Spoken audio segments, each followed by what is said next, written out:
యేసుక్రీస్తు పేరుతో ఈ లోకానికి వస్తే ప్రార్థించవలసిన అవసరత ఏమైనా ఉందా? ఎవడున్నాడని ప్రార్థించాలి? మౌనం, నిశ్శబ్దం, అంతేనా? మీరు ఆలోచన మీరు చేయండి. ఆయన నోరు విప్పుతున్నాడంటే, భూమి మీదకి వచ్చి నోరు విప్పుతున్నాడంటే, ప్రార్థిస్తున్నాడంటే అర్థం ఏంటి? ఎవరో ఆయనతో పాటు ఆయన ఒకరే కారు, ఆయన ఒకరిగా లేరు. ఎవరు ఆయనతో పాటు ఉండబట్టే తన గలాన్ని విప్పుతున్నాడు, తన సమస్యను పరిష్కారం చేసుకుంటున్నాడు, మాట్లాడుతున్నాడు, సంభాషణ కలిగి ఉన్నాడంటే కారణం ఎవరు ఉంటేనే. లేకపోతే నువ్వైనా నేనైనా నిశ్శబ్దంగానే మనం ఉంటాం. ఎవరితో పంచుకుంటాం మన సమస్య, మన సుఖ దుఃఖాలను మనం ఎవరితో పంచుకుంటాం? ఎవరో పక్కన ఉంటేనే కానీ పంచుకోలేము, మనలోనే ఉండిపోతాయి అవి. కానీ ఈ సంభాషణ కలిగి ఆయన ఉన్నాడు, మాట్లాడుతున్నాడు, ప్రార్థిస్తున్నాడు అంటే ఆయనయే యెహోవా అయితే మరలా ఎవరికి ప్రార్థించాలో మీ సందర్భాలను మీరు జ్ఞాపకం మీరు చేసుకోవాలి. వ్రాయబడిన ప్రకారంగా ఎంత గొప్పవాడు కానివ్వండి, అంతేనా? ఎంత ఇలాంటి వాడైనా సరే మనుషులు తప్పు మార్గాన నడిపించే బోధనే చేస్తారు. వారికి అర్థం కాక తెలిసి ఉంటే బాగా చెప్పేవాళ్ళు. ఆత్మ సహాయం కూడా మన అందరికీ అవసరం. మనకు ఎందుకన్నప్పుడు ఆత్మ దేవుని రహస్యములను కూడా పరిశోధించచ్చు, మా అందరిని తెలియజేసేవాడు ఆయనే. ఆయన మమ్మల్ని సహకారిగా ఉండాలి. అతను నేర్పించే జ్ఞానంతోనే మనం సరి చూస్తేనే తప్ప బైబిల్లో ఈ విషయాలు మనకు అర్థం కావు. అర్థమవుతుందా? మీకు అర్థం కావాలి అంటే బైబిల్ మీకు అర్థం కావాలి. మీకు అర్థమై ఉంటేనే పక్కవాడు చెప్పే విషయాలు అది ఏ రకంగా చెప్తున్నాడు, బైబిల్ ఉన్నది ఏంటి, వాడు చెప్పేది ఏంటి, నీకు ఈ తేడా నీకు తెలియాలి అంటే బైబిల్ అనుభవం నీకు కావాలి. మీ అందరికీ కావాలి, నాకు కావాలి. లేకపోతే బుద్ధి లేని వాడు ప్రతి మాట నమ్ముతాడు. బైబిల్ పట్టుకున్నాడు, వాక్యమే చెప్పేస్తున్నాడు, గొప్ప చెప్పేశాడు. చక్కని మాటల చేత బైబిల్లో లేనివి ఉన్నట్టుగా బైబిల్ మాటలుగానే చెప్పి వక్రీకరించి తప్పు మార్గాన్ని నడిపించి మనందరినీ నిత్య జీవం నుంచి మమ్మల్ని వేరు చేసే బోధలు ఈ రోజుల్లో ఉన్నాయి. అర్థమవుతుందా? కనుక మీరు ఏమి వినుచున్నారో, మీరు ఎక్కడికి వెళ్ళినా, ఎక్కడ వెళ్ళి వినినా జాగ్రత్తగా మీరు వినవలసిన వారు మీరు ఉన్నారు. యెహోవాయే యేసు పేరుతో ఈ లోకానికి వస్తే ఇలాంటి విషయాలు చాలా ఉన్నాయని చెప్పాలి మీతో. దేవుడు నన్ను పిలిచేస్తే ఇంకెవరు చెప్తాడు మీకు?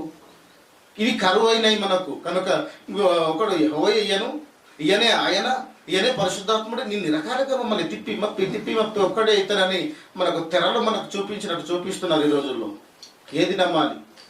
ముగ్గురు ఒకటే నమ్మాలా? ముగ్గురు వేరువేరుగా వ్యక్తులుగా ఉన్నారని నమ్మాలా? అసలు బైబిల్ మన చేతిలో ఉన్నా అసలు మనం చదవక మనకు ఏది అర్థం కాక, ఎవరు సరిగా చెప్పేవారు లేక మనకు ఏది అర్థం కాకుండా ఉన్న విశ్వాసం అంతా కూడా ఏమైపోయేటట్టుగా ఉంది? కూలిపోయేటట్టుగా ఉంది, పాడైపోయేటట్టుగా ఉంది. ఏది నమ్మాలో అర్థం కాక అలాంటి అమాయకంగా ఈరోజు మనం ఉన్నాం. కనుక ఏ అమాయకంగా మీరు ఉండకూడదు, పసిపిల్లలుగా మీరు ఉండకూడదు, బుద్ధి విషయంలో పెద్దవారుగా మీరు ఉండాలి అని, బలమైన ఆహారాన్ని భుజించవలసిన స్థాయికి మీరు ఉండాలి అని నేను ఈ అంశం మీద నేను ఉన్నాను. ఇంకా చాలా ఉన్నాయి, చాలా వరకు మిమ్మల్ని తీసుకెళ్తాను. అంతేనా? బాగా మీరు ఈ విషయాన్ని మాత్రం మీరు ఒక ప్రశ్నార్థకంగా మీరు ఆలోచన చేస్తూ ఆ వాక్యానికి మనం వెళ్ళిపోయే ముందు ఈ విషయాన్ని జ్ఞాపకం మీరు చేసుకుంటే అప్పుడు మీకు అర్థమవుతుంది. ఏదైనా పాఠం మనకు అర్థం కావాలి, పరిచయం మనకు అర్థం కావాలి. అంతేనా? ఆ పాఠం ఏంటో ఆ పరిచయాన్ని చూసేసరికి మనకు అర్థమైపోతుంటుంది. ఎందుక దీనికోసమా ఇలా చేశాడు, అలా చేశాడు ఆ కవి, సందర్భాలు మనకు తెలియాలి. ఇప్పుడు యెహోవా యేసు పేరుతో ఈ లోకానికి వస్తే ప్రార్థించవలసిన అవసరత, యేసుక్రీస్తు పేరుతో వచ్చిన ఈ యెహోవాకు అవసరత ఏమైనా ఉందా? అవసరం ఉందా? అసలు అవసరం ఉంది అంటే అన్నప్పుడు ఎవరు ఉండబట్టే కదా ఉంది. చూద్దాం ఒకసారి. ఆయన ఇలా ప్రార్థిస్తున్నాడు, మాట్లాడాడు. ఆయన మనం మొన్నటి దినాన నేర్చుకున్నది మాట్లాడాడు ఆయన. అంతేనా? ఆయన చెప్తున్నాడు, ఆయన నేను ఒకడినే కాదు, నేను ఒకగా నేను ఉండక నేను నా తండ్రి నేను కూడా ఉన్నాము, ఆయన పంపగా నేను వచ్చి చాలా సందర్భాలు చెప్పాడంటే మరి ఆయన ఒకడా? ఇది ఎంతవరకు రైట్? బైబిల్ సమర్థిస్తుంది ఇవంతా కూడా. ఈరోజు మళ్ళీ ఆలోచన చేద్దాం ఒకసారి. తండ్రి కుమారుడు వేరువేరుగా ఉన్నందున ఆయన అనగా యేసుక్రీస్తు ఈ లోకానికి వచ్చి ఆయన ప్రార్థిస్తున్నాడంటే ఎవరో కన్న తండ్రి ఎక్కడో ఉన్నాడు అని, ఒక్కడే కాదని, ఆయనే యేసు ప్రభు కాదని మనకు అర్థమవుతుంది బైబిల్లో. ఒకసారి చూద్దాం బైబిల్ గ్రంథంలో తీయండి. యోహాను రాసినటువంటి సువార్త చాలా స్టడీగా మీకు నాకు సహాయం చేయాలి మీరందరూ కూడా. యోహాను రాసినటువంటి చూడండి, యోహాను పత్రిక 17వ అధ్యాయం ప్రార్థిస్తున్నాడు ఎవరితోనో యేసు అని మనం చూద్దాం. మొదటి వచనంలో ఒకసారి చదివి యేసు ఈ మాటలు చెప్పి ఆకాశం వైపు కనులెత్తి, అది ఆకాశం వైపు కనులెత్తి ఎట్లా అంటున్నాడు. అంటే చూడండి ఒకసారి, తండ్రి నా గడియ వచ్చి ఉన్నది, నా కాలము నా సమయము ఆల్రెడీ వచ్చేసింది అని అంటున్నాడంటే ఎవరితో మాట్లాడుతున్నట్టు మీరు చెప్పండి. తండ్రితో. తండ్రి ఉన్నాడా? ఉన్నాడు. మరి ప్రార్థించేవాడు ఎవడు? కుమారుడు, అద్వితీయ కుమారుడు, ప్రియ కుమారుడు, ఆయన కుమారుడు, ఆయన వారసుడు భూమి మీదకి పంపిస్తే ఆయన ప్రార్థిస్తున్నాడు తండ్రితో. తండ్రి ఎక్కడ ఉన్నాడని ప్రార్థిస్తున్నాడు మొదటి నుంచి చదవండి ఒకసారి. యేసు ఈ మాటలు చెప్పి ఆకాశం వైపు కన్నులెత్తి, ఆకాశం వైపు కన్నులెత్తున్నాడు. అంటే తండ్రి ఎక్కడ ఉన్నాడని? పరలోకమందు మనందరికీ పైగా ఉన్నాడు పరలోకములో అని పైకి ఎత్తుచు ఇట్లా అంటున్నాడు. ఏమని అంటున్నాడు ఆయన? తండ్రి నా కాలము నా సమయము వచ్చి ఉన్నది, నీ కుమారుడు నిన్ను మహిమపరిచినట్లు, అనగా నేనే నిన్ను మహిమపరచు విధంగా నీ కుమారుణ్ణి నిన్ను హెచ్చించడానికి నీ కుమారుణ్ణి మహిమపరచు. నీ కుమారుని కూడా నువ్వు బలపరచు, నువ్వు హెచ్చించు, గొప్ప చెయ్యి, ప్రజల మధ్య చూపించు, మాట కార్యాలు గొప్ప గొప్ప కార్యక్రమాలు చూపించు, నీ గొప్పతనం ఏంటో కుమారుని ద్వారా చూపించు. అప్పుడు నీ గొప్పతనం ఏంటో నేను చూపిస్తాను, నేను పరిచయం చేస్తాను. చూడండి అంటున్నాడంటే, మరి ఇప్పుడు చూడండి, నువ్వైనా నేనైనా మనం ఒంటరిగా ఉన్నప్పుడు మాట్లాడతామనేది సైలెంట్గా మనం ఉంటాం. ఎన్ని సమస్యలు ఉండవచ్చు, కష్టం ఉండవచ్చు, లేదా సంతోషం ఉండవచ్చు, వీటిని పంచుకోవడానికి ఎవరో ఉండాలి. ఉంటేనే కానీ మనం ఎవరితో మనం మాట్లాడడం. నిశ్శబ్దం అంటే మాట్లాడుతున్నాడు, ఈయన ప్రార్థిస్తున్నాడు యేసు స్వామి. మరి ఆయన యెహోవాయే, తండ్రియే యేసుక్రీస్తుకి లోకానికి వస్తే మరలా ఎవరు పరలోకంలో ఉన్నారని ప్రార్థించవలసిన అవసరం ఏంటి? అంటే దేవదూతలకి యెహోవా ప్రార్థిస్తాడు, అవసరమా? పనివారు, తన పిల్లలు కూడా కారు, పనివారు, అంతేనా? వాళ్ళతో ఎందుకు మాట్లాడతాడు ఆయన? ఈ మాటలు అంటాడా? అంత గొప్పవారా దేవదూతలు యెహోవా కంటే? కుమారుడిగా వచ్చినంత మాత్రాన వాడు తక్కువడైపోయాడు, చిన్నవాడైపోయాడా? ఆ దేవదూతలే గొప్ప మహోమహులు అయిపోయారా? అంటే తండ్రులు అయిపోయారా? అంత గొప్ప స్థానమా ఈ మాటలు అనడానికి? ఒకవేళ దేవదూతలకి ప్రార్థిస్తున్నాడు అనుకుంటే కదా, వాటికి ఇలా ప్రార్థించాడు, ఎవడు ఆజ్ఞాపిస్తాడు, తెలియజేస్తాడు సమస్య విషయాన్ని. పనివారికి చెప్తాం మనం ఏదైనా, అంతేనా? ఒక కుటుంబ పరంగా ఈ సంభాషణ కలిగి ఎవరు పనివారిని సరిగా అలా సంబోధించారు. ఒకసారి చూద్దాం, ఒకసారి ఏమంటున్నాడు. ఆ తర్వాత 4వ మాట నుంచి మనం చూద్దాం. 4 నుంచి 7 వరకు కంటిన్యూ మనం చూద్దాం. ఒకసారి ప్రార్థిస్తున్నాడు. చేయుటకు నీవు నాకు ఇచ్చిన యేసు అంటున్నాడు, చేయుటకు నువ్వు నాకు ఇచ్చిన పని నేను సంపూర్ణముగా, నేను పూర్తిగా కంప్లీట్ గా నేను నెరవేర్చి భూమి మీద నిన్ను మహిమపరిచితిని, నిన్ను నేను మహిమపరిచాను అంటున్నాడు. చూసారా, ప్రార్థిస్తున్నాడు. మనము కూడా తండ్రిని ఎక్కడ మహిమపరచాలి? చనిపోయిన తర్వాత పాతాళ లోకంలోన విశ్రాంతి స్థలానికి వెళ్ళిపోయేసరికనా? కాదు, భూమి మీద దేవుడు నీకు ఇచ్చినటువంటి జీవిత కాలంలో నువ్వు కూడా ఆయన్ను మహిమపరచాలి. పరచడానికి ఈరోజు నువ్వు నేను బ్రతికి ఉన్నావు, అంతేనా? కాబట్టి నీవు నాకు ఇచ్చిన పనిని సంపూర్ణముగా నేను నెరవేర్చి భూమి మీద నిన్ను మహిమపరిచితిని తండ్రి అని ప్రార్థిస్తున్నాడు. అంటే ఎవరో పని చేయమని ఆ పనిని చూపించినటువంటి ఆయన ఉన్నారు. ఆ పనిని అప్పగించిన ఆయనతో పని కంప్లీట్ చేసిన తర్వాత ప్రార్థిస్తున్నాడు. అన్నీ నేను కంప్లీట్ చేసి నిన్ను సంతోషపరిచే, నిన్ను హెచ్చించే, నిన్ను గొప్పగా చేశాను ఆయన, నేను ఆరాధించాను, నేను మహిమపరిచాను నేను అంటున్నాడు. ఆయన అయితే నువ్వు నా మాట నాని చెప్పండి. సందర్భాలు మీకు అర్థమవుతున్నాయా? ఎవరు ఒకడు ఇద్దరు ముగ్గురు ఉన్నట్టు కానీ బహువచనం కానీ కనబడుతుంది, సింగిల్గా ఏకవచనంగా లేదు. అలాగైతే ఆ మాటలు చెప్పవలసినటువంటి అవసరం లేదు. వ్యక్తులు వేరువేరుగా ఉండబట్టే తండ్రితో ప్రార్థిస్తున్నాడు. తండ్రియే కుమారుడు ఎందుకు రావాలి? మరలా కుమారుడు యేసు పరిశుద్ధాత్మకి మరలా రావాల్సిన అవసరం ఏంటి? ఇన్ని అవతారాలు ధరించుకోవాల్సిన అవసరత తండ్రికి ఏమైనా ఉందా? ఆయనకి ఏం తక్కువ అని ఏం లేదని చెప్పండి. రాళ్ళను కూడా పిల్లలుగా మార్చేయగలడు, ఏదైనా చేసేయగలడు. అలాంటి ఆయనకు ఆ కర్మ పట్టింది ఈరోజు క్రైస్తవ్యంలో. అంతేనా? ఇప్పుడు చూద్దాం ఒకసారి, కంటిన్యూ చేయండి. ఇప్పుడు 5వ మాట. లోకం పుట్టక మునుపు, ఈ లోకము ఈ జగతి పుట్టక మునుపు నీ యొద్ద నాకు ఏ మహిమ ఉండేనో, ఏ మహిమ ఉందో ఆ మహిమతోనే నన్ను ఇప్పుడు నీ యొద్ద మహిమపరచుము. నీ యొద్ద నేను వచ్చినప్పుడు నన్ను మహిమపరచుము అని అంటున్నాడు. అంటే ఒకసారి సందర్భాలు మీరు చూడండి. ఇంకా కంటిన్యూ చేసే ఇంకా లోకము నుండి నీవు నాకు అనుగ్రహించిన మనుషులకు, లోకము నుండి నువ్వు నాకు అనుగ్రహించిన మనుషులకు నీ నామాన్ని నేను ప్రత్యక్షంగా పరోక్షంగా నేను చూపించాను నేను అంటున్నాడు. నీ నామాన్ని అంటే ఆయన గుణగణాలను నేను చూపించాను. ఆయన మీరు ఎంత గొప్పవారు, మీరు ఎలాంటి స్వభావం కలిగినటువంటి వారు అంత నేను నేర్పించాను నేను భూమి మీద వాళ్ళతో అని అన్నాడు. ఎవరికైతే ఎవరినైతే ఇచ్చావో వారందరినీ కూడా నీ నామాన్ని నేను ప్రత్యక్షపరిచాను నేను అంటున్నాడు. ఇంకా వారు నీ వారై ఉండిరి, నీవు వారిని నాకు అనుగ్రహించితివి, నాకు ఇచ్చావు. నాకు వారు నీ వాక్యమును గైకొని ఉన్నారు. నాకు ఇచ్చావు గనుక వారు నీ వారై ఉన్నారు గనుక వారు నేను చెప్పినటువంటి వాక్యాన్ని నీ నామాన్ని నేను ప్రచురించినప్పుడు తెలియజేసినప్పుడు వారు గ్రహించి ఉన్నారు, తెలుసుకొని ఉన్నారు. వాళ్ళు నీవు నాకు అనుగ్రహించిన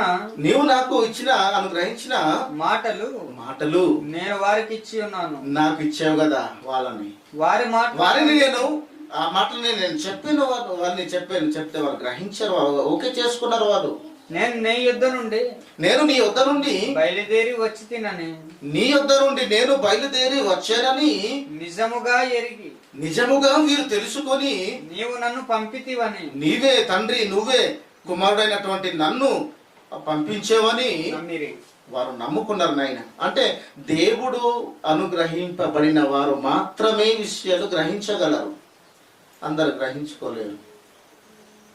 ఎన్ని చెప్తున్నారండి, చాలా మంది చెప్తున్నారు, సత్యాన్ని చెప్పినా అసలు వినటం లేదు, వారు అంగీకరించటం లేదు. 7 వరకు కంప్లీట్ అయిపోయిందా?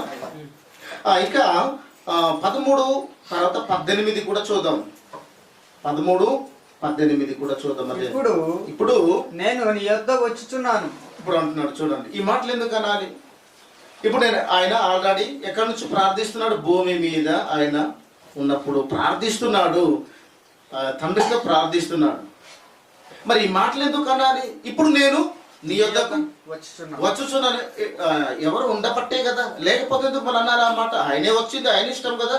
భూమి మీద ఆయన రావడము తండ్రి ఇష్టమే అయితే కుమారుడుగా మరలా వెళ్ళడానికి ఎవరు అనుమతి మరి అవసరమా? అసలు మాట్లాడవలసిన అవసరత ఏమైనా ఉందా? లేదు, అస్సలు లేదు కదా. మరి మాట్లాడుతున్నాడు యేసుస్వామి అంటే ఎవరో ఆయన పంపించాడు. యేసు ప్రభు తనంతా తాను రాలేదు అని ఆయన చెప్తున్నప్పుడు ఎవరో పంపించిన ఆయన ఉన్నాడు, ఆయనతో మరలా ప్రార్థిస్తున్నాడు. తండ్రి నీ యొద్దకు నేను వస్తున్నాను అంటున్నాడు. తర్వాత నా సంతోషము వారి యందు పరిపూర్ణమగునట్లు, వారి యందు నువ్వు నాకు అనుగ్రహించిన వారి యందు పరిపూర్ణమగునట్లు లోకమందు మాటలు చెప్పుచున్నాను. ఈ మాటలు మీరు చెప్పిన మాటలు, మీరు నేర్పించినటువంటి మాటలు నేను చెప్పుచున్నాను నేను అంటున్నాడు. వారికి వాక్యం ఇచ్చి ఉన్నాను. వారికి నీ వాక్యాన్ని నువ్వు చెప్పిన మాటలే సంగతులే నేను చెప్పి ఉన్నాను, బోధించి ఉన్నాను. నేను లోక సంబంధిని కానట్టు వారును మీరు నాకు అనుగ్రహించిన వారును సంబంధులు కారు గనుక, లోక సంబంధులు కాదు కాబట్టే లోకము వారిని ద్వేషిస్తుంది. చూడండి, ఈ విషయాన్ని మీరు ఆలోచన చేయండి. లోకము నుండి దేవుడు మమ్మల్ని వేరు చేశాడా లేదా? కనుక లోకము నన్ను ఏమంటున్నాడు? లోకము నన్ను ద్వేషించింది, నన్ను ఎరగలేదు, నాకు తెలియలేదు. లోకం నన్ను ద్వేషించేసింది కనుక లోకం నుండి వేరు చేయబడిన మన అందరినీ కూడా లోకస్తులు, లోకం మమ్మల్ని ఏం చేస్తుంది? వేరు చేస్తుంది, ద్వేషిస్తుంది మమ్మల్ని. లేకపోతే ఎందుకు ద్వేషిస్తారు? నువ్వు లోక సంబంధి అయితే ఎందుకు ద్వేషిస్తారు? లోకం నిన్ను ద్వేషించదు. ఈరోజు క్రైస్తవులని పిలువబడుతూ కూడా ఈరోజు అదే బైబిల్ నువ్వు పట్టుకున్నావు, అదే బైబిల్ వాడు పట్టుకున్నాడు, అంతేనా? ఆ క్రీస్తునే వెంబడిస్తున్నాడు, ఆ తండ్రినే ప్రార్థిస్తున్నాడు క్రీస్తు పేరట, అంతేనా? బాప్తిసం అనేది తీసుకుంటున్నాడు, అదే విశ్వాసం కలిగి ఉన్నాడు, అదే నిరీక్షణ కలిగి ఉన్నాడు. ఆయన ద్వేషిస్తున్నాడు అంటే వాడు కపట సహోదరుడు కాడా? వారు వేషధారి కాడవాడు, అంతేనా? పేరు మాత్రమే ధరించుకున్నవాడు కాదవాడు. క్రైస్తవుడు అందరినీ ప్రేమిస్తాడు, క్రైస్తవులను ప్రేమిస్తాడు, అన్యులను ప్రేమిస్తాడు, అందరినీ సమానత్వంగా ప్రేమిస్తాడు. దేవుని మూలముగా పుట్టిన వాడైతే దేవుని మూలముగా పుట్టిన ప్రతి వారిని అందరినీ సమానత్వంగా ప్రేమిస్తాడు అని వాక్యం చెప్తుంది. మరి ఇది ప్రేమ లేదు, క్రైస్తవులలోనే ప్రేమ లేదు. వీడంటే వాడికి పడదు, ఆ చర్చ అంటే ఈ చర్చ వాళ్ళకి పడదు. క్రైస్తవ్యమిగా దేవుని ఎంత అవమానపరుస్తున్నాం చూడండి, ఎంత అవమానపరుస్తున్నాం. నేను క్రైస్తవుడిని అంటాడు, క్రీస్తు అంటూ మళ్ళా పడదు, క్రీస్తు సంఘం అంటే నచ్చదు, మళ్ళా ఆయన అడ్రస్ చెప్తే నచ్చదు.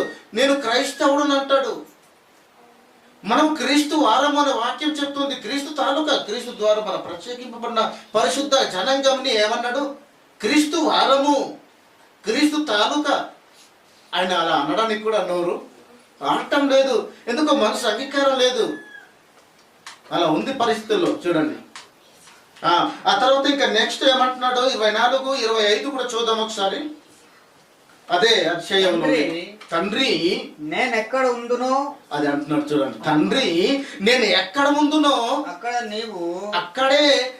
నువ్వు నాకు అనుగ్రహించిన వారు నాతో కూడా ఉండాలని నీవు నాకు ఇచ్చిన నా మహిమను వారు నీవు నాకు ఇచ్చినటువంటి జనాంగము చూడవలెనని నేను కోరుతున్నాను తండ్రి అని ప్రార్థిస్తున్నాడు చూడండి. ఇంకా 25వ మాట కూడా నీతి స్వరూపుడగు తండ్రి లోకము నిన్ను ఎరగలేదు, నిన్ను తెలుసుకోలేదు, నేను నిన్ను ఎరుగుదును. నేను ఆల్రెడీ నాకు తెలుసు నాయనా మీరెవరో, నీవు నన్ను పంపితివని, నువ్వు నన్ను పంపించావని వీరెరిగి ఉన్నారు. వీరికి ఆల్రెడీ తెలుసు నాయనా, మీరు నన్ను పంపించారని, పంపించగా వచ్చిన నేనే అని వీరు ఆల్రెడీ తెలుసుకొని ఉన్నారు వీళ్ళు. ఇంకా నీవు నాయందు ఉంచిన ప్రేమ, నీవు నాయందు ఉంచినటువంటి ప్రేమ వారి యందు ఉండునట్లు వారి యందు కూడా ఉండాలి అని నేను వారి యందు ఉండునట్లును వారికి నీ నామమును తెలియజేసి, వారికి నీ నామాన్ని నేను తెలియజేశాను. నేను ఇంకను తెలియజేసేదని చెప్పాను. ఇంకా నువ్వు చెప్పవలసినవి ఎన్నో ఉన్నాయి. ఇంకా నేను బ్రతికి ఉంటే మీ చిత్తం అయితే ఇంకా నేను తెలియజేయడానికి రెడీగా నేను ఉన్నాను అంటున్నాను. ఇంకా చాలా విషయాలు ఇంకా తెలియజేస్తును అంటున్నాడంటే ఇంకా చాలా ఉన్నాయి. వాటన్నిటిని కూడా నేను చెప్తాను. అది మీ చిత్తమైతే, నేను భూమి మీద ఉండటం మీ చిత్తమైతే చాలా విషయాలు చెప్పవలసి ఉంది. వాటన్నిటిని నేను చెప్పడానికి కదా నేను వచ్చాను అంటున్నాడు. అంటే ఈ విషయాన్ని బట్టి మీకు ఏం అర్థమైంది చెప్పండి. ఒక సందర్భం తెలియాలి అంటే ఎవరితో ఏ సంభాషణ ఏ విషయంలో మాట్లాడుతున్నాడనే ఈ సందర్భాలు మనకు అర్థం కావాలి.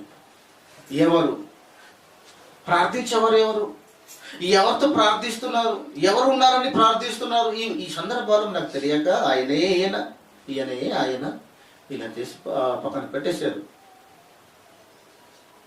కాబట్టి ఒకసారి మరలా చూద్దాం, ఒకసారి మంచి విషయాలు మరలా ఒక్కొక్కటి చూసుకుంటూ ఇప్పుడు వెళ్ళిపోదాం. ఆయన ప్రార్థిస్తున్నటువంటి ప్రార్థన ఎవరు ఉండబట్టి, అనగా తండ్రి ఉండబట్టి ఆయనతో ప్రార్థిస్తున్నాడు భూమి మీద ఈ యేసుక్రీస్తుల వారు అని మనకు అర్థమైంది. ఇప్పుడు యోహాను సువార్త 12వ అధ్యాయము తీయండి. యోహాను సువార్త 12వ అధ్యాయము 27, 28. 12 యోహాను రాసినటువంటి సువార్త పత్రిక 12వ అధ్యాయం 27, 28. ఇప్పుడు నా ప్రాణము కలవరపడుతున్నది, కంగారు పడుతున్నది. నేనేమందును తండ్రి అంటున్నాడు. నేనేం చెప్పాలి నాయన? నా మనసు అలకూరమైపోతుంది, మరో ఒక్కొక్క రకంగా అయిపోతుంది, కంగారు అయిపోతుంది. మరి నేనేమని చెప్పాలి అని అంటున్నాడు. తండ్రి, ఈ గడియ ప్రశ్నింపకుండా, ఈ సమయము, ఈ కాలము నాకు రాకుండా నన్ను తప్పించండి. అయినను ఇందుకోసమే నేను ఈ గడియకు వచ్చి తిని ఈ గడియ నేను అనుభవించాలి, ఈ గడియ నన్ను కార్యక్రమాన్ని జరిగించాలి. అందుకే నువ్వు నన్ను పంపించావు, అందుకే నేను ఇక్కడికి వచ్చాను. అయినను అన్నాడు. తప్పించగలవా? ఇలాంటి ప్రజలను కాపాడే ఈ క్రమంలో ఉన్నటువంటి చాలా ప్రమాదం. చూసారా, యేసు ప్రభు ఎలాంటి శ్రమను అనుభవించాడు, ఎలాంటి కష్టాలు అనుభవించాడు, ఎలాంటి చావును పొందుకున్నాడు ఆయన. ఎలాంటి కష్టం అది! ఒక మనిషిగా మన ద్వారా నెరవేర్పు జరగాలంటే ఎంత కష్టం, ఎంత బాధ! దాన్ని భరించుకోవాలి, దాన్ని ఓర్చుకోవాలి, దాన్ని చెయ్యాలి. మన ద్వారా సాధ్యమైనప్పుడు ఎంత కష్టం అయినా ఇది కొంచెం తప్పించగలవా అని అన్నప్పుడు లేదు, నేను నా ఇష్టాన్ని నెరవేర్చడానికి రాలేదు కదా తండ్రి, మీ ఇష్టాన్ని నేను నెరవేర్చడానికి వచ్చాను కనుక అలాగే నిష్ట ప్రకారంగానే జరగాలి అని మరల తండ్రితో ప్రార్థిస్తున్నట్టే, ఎవరో ఉండబట్టే ప్రార్థిస్తున్నట్టు అర్థమైంది. ఇంకా నెక్స్ట్ వచనం కూడా చూద్దాం ఒకసారి. 28 కూడా అయిందా? తండ్రి నీ నామమును మహిమపరచుమని చెప్పాను. తండ్రి నీ నామాన్ని మహిమపరచుమని చెప్తున్నాడు. అంతటా నేను దానిని మహిమపరిచితిని, మరలా నేను మహిమపరుస్తాను అని యొక్క శబ్దము ఆకాశం నుండి వచ్చింది. ఆకాశము నుండి ఒక శబ్దం వచ్చిందంటే ఎవరుండబట్టి? తండ్రి ఉండబట్టి. ఆయనే తండ్రి. యేసుప్రభుగా వస్తే మన శబ్దం ఎక్కడ పైనుంచి రావాల్సిన అవసరం ఏంటి? మళ్ళీ అర్థం చేస్తున్నారా? పైనుండి ఒక శబ్దం వచ్చిందంటే ఎవరో పైన ఉండబట్టే ఆ శబ్దము ఆయనలో నుంచి భూమి మీదికి ఆయన యొద్దకు వచ్చింది. యెహోవాయే యేసుప్రభు ప్రార్థిస్తే ఆ శబ్దము రావాలి ఏంటి? ఎందుకు రావాలి? మళ్ళా ఆలోచన చేస్తున్నారా? ఒక్కడిగా లేడు కనుక. ఆయనయే యేసుప్రభుగా యేసు పేరుతో రాలేదు కాబట్టి. అంతేనా? ఇద్దరున్నారు, తండ్రి ఉన్నాడు, కుమారుడుగా కనబడుతున్నారు మనకి ఇక్కడ. అందుకే ప్రార్థిస్తున్నాడు. అందుకే చాలా విషయాలు తండ్రితోనే మాట్లాడుతున్నటువంటి సందర్భాలు మనం చూస్తున్నాం. ఇక మరొక మాట కూడా మనం చూద్దాం. ఇంకా ముందుకు వెళ్దాం. మార్కు సువార్త 14వ అధ్యాయము. సందర్భాలు మాత్రమే మీకు తెలియడానికి. ఎందుకంటే మరి యెహోవాయే యేసుప్రభు లేదా యేసుప్రభు యెహోవాయే అసలు ఈయన ఒకటా లేదా వేరువేరుగా వ్యక్తులుగా ఉన్నారా? ఈ సందర్భాలు తెలియడానికి యేసుస్వామి ఎలా ప్రార్థించాడు, మాట్లాడాడు, ఎందుకు చెప్తున్నాడు, ఆయన చెప్పే మాటలు ఉన్నటువంటి సందర్భం ఏంటి, ఈ సందర్భాలు వాడుతున్నాడు అంటే ఆయన ఒకడా వేరువేరుగా ఉన్నారా? మన సందర్భాలు మనం ఆలోచన చేయడానికి మనం కొన్ని మాటలు చెప్తున్నాను. ఇవన్నీ ఎందుకు చెప్పవలసి వచ్చిందో ఈ సందర్భాలు చెప్పాలంటే మనకు సమయం మనకు చాలదు కనుక కొన్ని సందర్భాలు మాత్రమే. మార్కు సువార్త 14వ అధ్యాయం 36 చదవండి. నాయనా తండ్రి నీకు సమస్తము సాధ్యము. ఈ గిన్నె నా యొద్ద నుండి తొలగించుము అని అంటున్నాడు. చివరి గడియ వచ్చేసరికి, తన కాలము సమీపించేసరికి అంటున్నాడు, ఈ గిన్నె, ఈ పాత్ర నాకు పోషించుమని, యాక్టింగ్ చేయమని మీరు నాకు ఇచ్చినటువంటి ఈ పాత్ర, ఈ పనిని తొలగించు, కొంచెం పక్కన పెడతావా, తప్పించావా అని అడుగుతున్నాడు. ఎవరితో అడుగుతున్నాడు? ఆయన తండ్రితో అడుగుతున్నాడు, ప్రార్థిస్తున్నాడు. తండ్రి ఉండబట్టి కుమారుడుగా ప్రార్థిస్తున్నాడు. ఈ గిన్నె నా యొద్ద నుండి తొలగించుము అంటున్నాడు. అంతేనా? ఆ గిన్నెని చూసినప్పుడు ఆయనకి ఏం అర్థమైంది? ఏం చూసాడు అక్కడ? గిన్నెలో రక్తం కనబడుతుంది. అదే రోజు నువ్వు భుజిస్తున్నటువంటి రక్తం. ద్రాక్షరసం, అంతేనా? కనబడుతుంది. ఎన్ని కొండ దెబ్బలు కనబడుతున్నాయి, ముళ్ళ కిరీటం కనబడుతుంది, కాళ్ళకు శీలలు, చేతులకు మేకులు కనబడుతున్నాయి. ఇవంతా కూడా తన ప్రాణ అర్పణం కనబడుతుంది అక్కడ. అందుకే అంటున్నాడు, ఈ గిన్నె నా యొద్ద నుండి తొలగించుము అని. అయినను మరలా వెనక్కి తీసుకొని నీ చిత్త ప్రకారం సిద్ధించుగాక జరగని అంటున్నాడు. మరి ఈ మాటలు అంటున్నాడు అంటే ఎవరితో అంటున్నాడు? తండ్రి ఉండబట్టి కుమారుడుగా అంటున్నాడు. తండ్రియే కుమారుడుగా వచ్చి భూమి మీద ప్రార్థించటం లేదు. బైబిల్ నమ్మండి.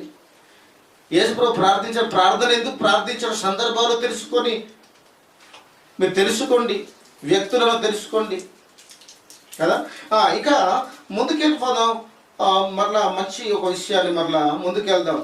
యోహాను సువార్త 6వ అధ్యాయము, యోహాను సువార్త 6వ అధ్యాయం 39 కూడా చూద్దాం. ఎంత మంచి మాట. అందుకు సందర్భాలు మీకు తెలియాలి, అందుకనే మీ ముందు ఉంచవలసి వస్తుంది. 6వ అధ్యాయం 39, 6:39. ఆయన నాకు అనుగ్రహించిన దానిని అంతట్లో నేనేమియు పోగొట్టుకొనక అంత్యదినమును దాని లేపుటయే నన్ను పంపిన వాని చిత్తమై ఉన్నది. నన్ను పంపించాడు, ఆయన పంపించిన వాని ఇష్టమై ఉన్నది.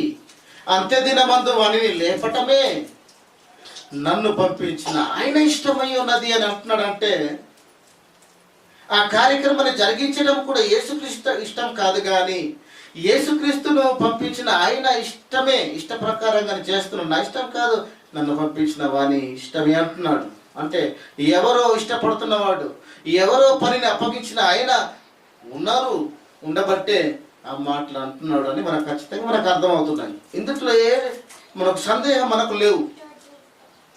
ఈ సందర్భాలు మీ ముందు ఉంచుతున్నాను. ఎందుకు ప్రార్థించవలసి వచ్చింది, ఎందుకు మాట్లాడుతున్నాడు? అసలు యేసు స్వామి యెహోవాయే అయితే మరి ఇన్ని మాటలు ఎవరితో మాట్లాడుతున్నాడు? మనకు సందేహం మనకు వచ్చేయాల. బైబిల్ మనం అడగాల. అప్పుడు బైబిల్ మనకు ఖచ్చితమైనటువంటి వివరణ మనకు ఇస్తుంది కదా. ఇక ముందుకు వెళ్దాం. మంచి ఒక విషయాన్ని మరలా మీ ముందు ఆలోచన చేద్దాం. ఒకసారి మత్తయి సువార్త కూడా తీయండి.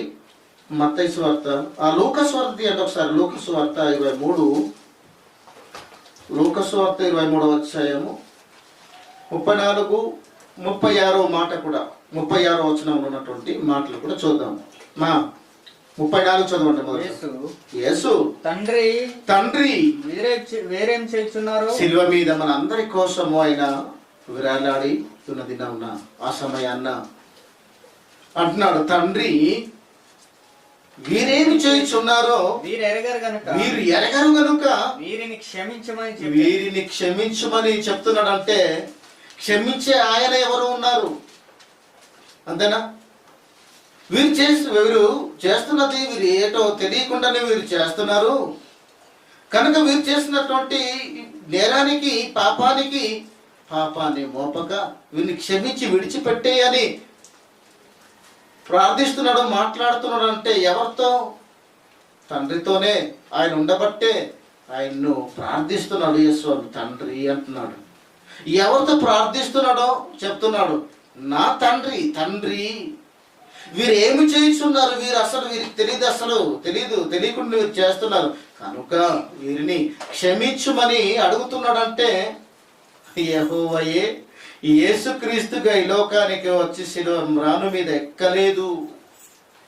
అలా ఎక్కడానికి నిర్ణయించి కేటాయించి అంతేనా పంపించినటువంటి యజమాని ఉన్నాడు, ఆయనే తండ్రి. ఆయనతో ప్రార్థిస్తున్నాడు, తండ్రి వీరేం చేయుచున్నారు, వీరు ఎరగరు కనుక వీరిని క్షమించుము అని అంటున్నాడు. మనం కూడా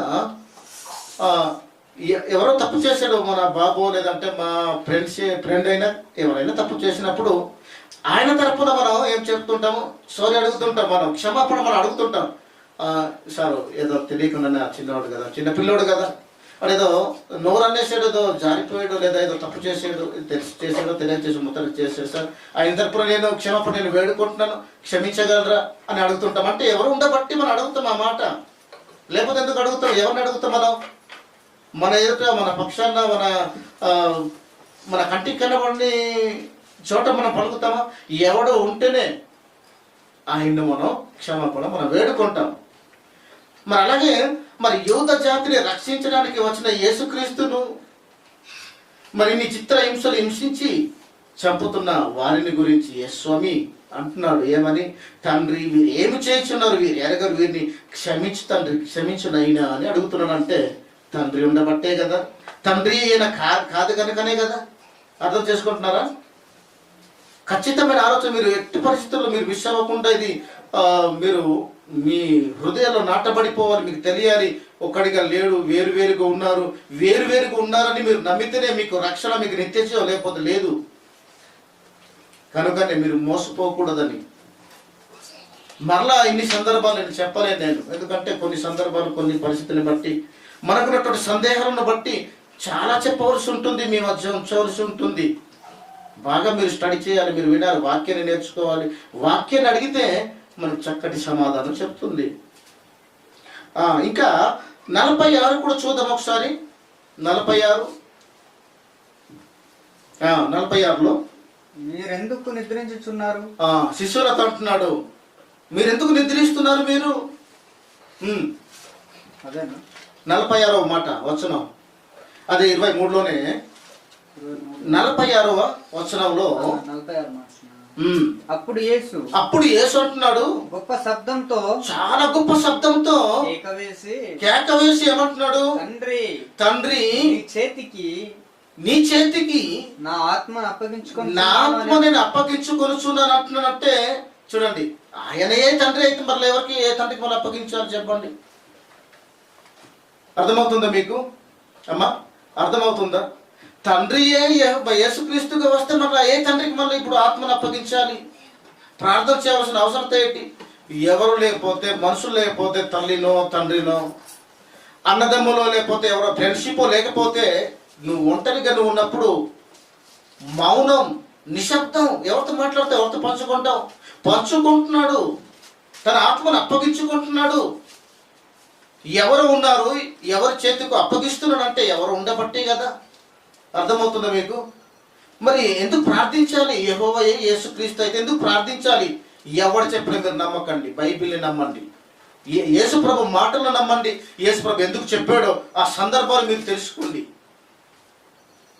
తెలిసిన వాడు తెలియని వాడు సంఘంలో ఒక పెద్దగా నియమింపబడి, అక్రమముగా నియమింపబడి, ఏది అర్థం కాక నిత్య నాశనానికి నడిపించే నాయకులు ఈరోజు తయారైపోయారు. మీలో నుండి అనేక మంది బోధకులు బయలుదేరుదురు అని ఎదుటి వాడిని చూపిస్తున్నా, ఎదుట సంఘాలను చూపిస్తున్నా, మనలోనే కూడా ఉండవచ్చేమో, ఒకవేళ మనమే కూడా కావచ్చేమో. అందరూ చూస్తామా? పక్కవాడు గోతిని చూపిస్తుంటాం, మన గోతి మన దగ్గరే ఉంది, మన ఎదుటే ఉంది, ఎక్కడే వెళ్ళి పడతాం మనం, అంత రెడీగా ఉంది. కానీ పక్కవాడిని చూపిస్తే బయలుదేరుతారు అని, మా దగ్గర మొత్తం లేదు, మేము గొప్ప సత్పోత మేము చేసేస్తున్నాం అనే ఫీలింగ్ మీద పక్కవాడిని మనం చూపిస్తూ ఉంటాం. అదే మనం చేస్తున్నామేమో కదా కదా. కాబట్టి ఏది నమ్మాలి, ఏది నమ్మకూడదు, ఏది న్యాయం, బైబిల్ని బట్టి మీరు నమ్మాలి, నేను నమ్మాలి, మన అందరం కూడా నమ్మాలి. బైబిలే కరెక్టు, మనుషులకు ఇప్పుడు కరెక్ట్ కాదు. వాక్యమే నీతి, మనుషుల మాటలు నీతి కావాలి. వాక్యమే పవిత్రమైనది, నిష్కలంకమైనది, ఏ కపట్టం లేనిది. మా నాలుక, మన నోరు అసలు మంచిదా? ఏ ఒక్కటి మంచిది కాదు. కాబట్టి నువ్వు మాట్లాడాలంటే మన నోట్లో ఏముండాలి?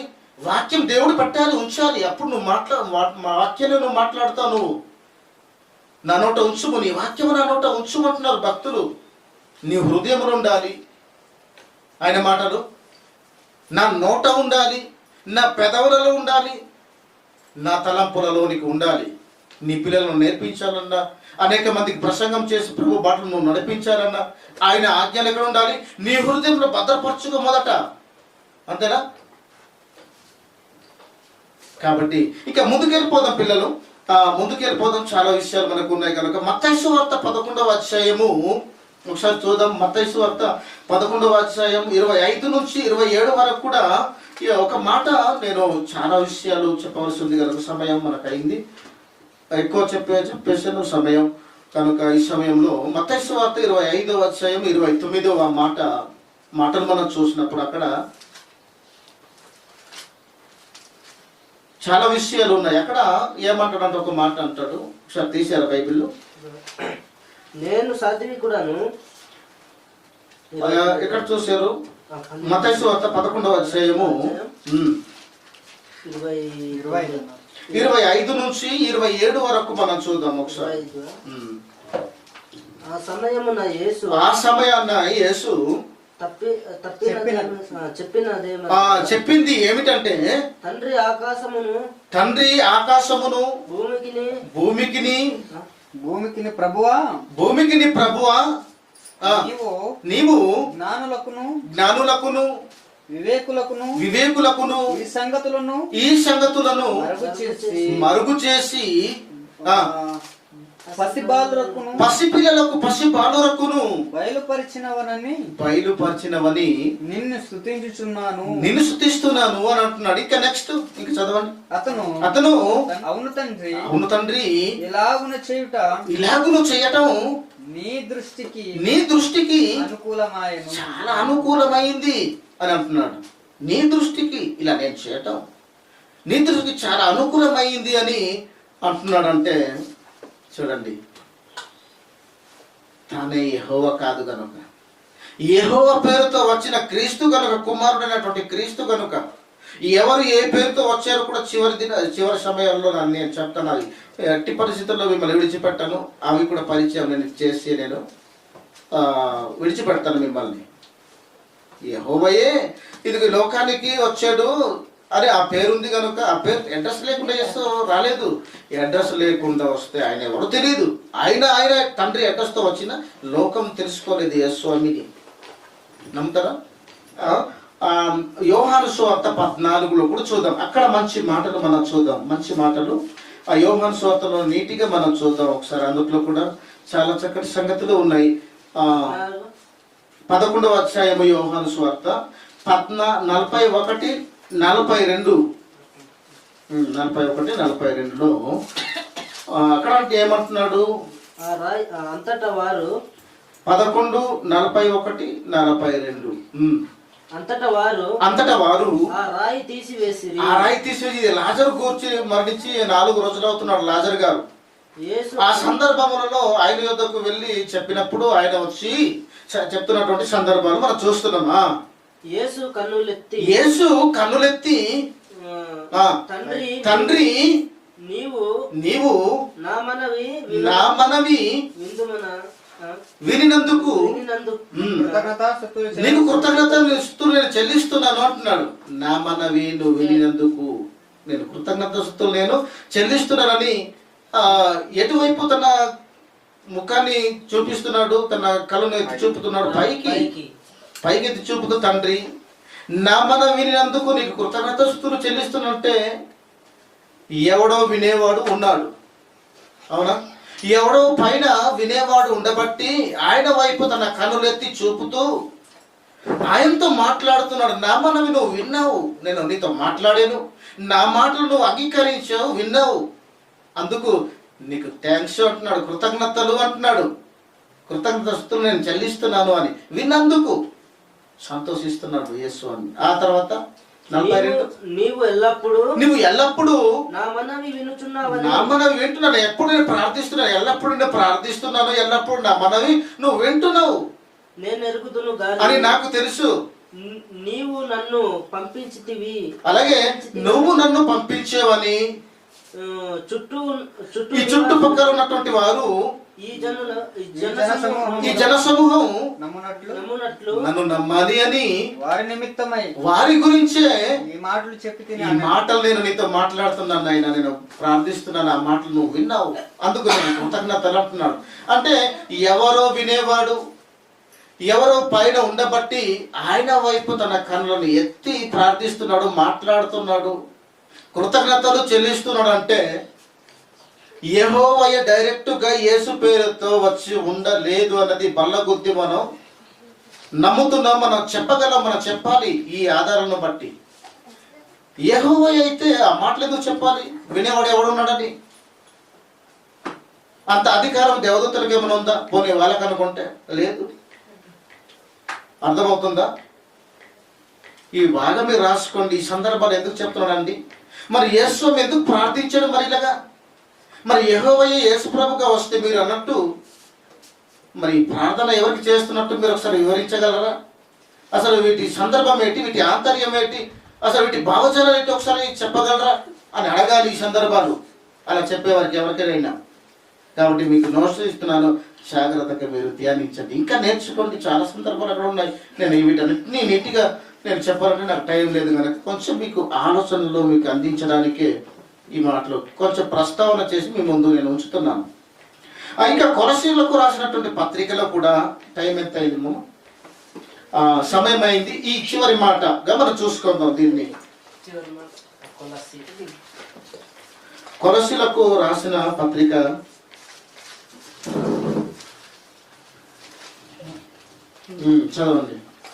3వ అధ్యాయం 17.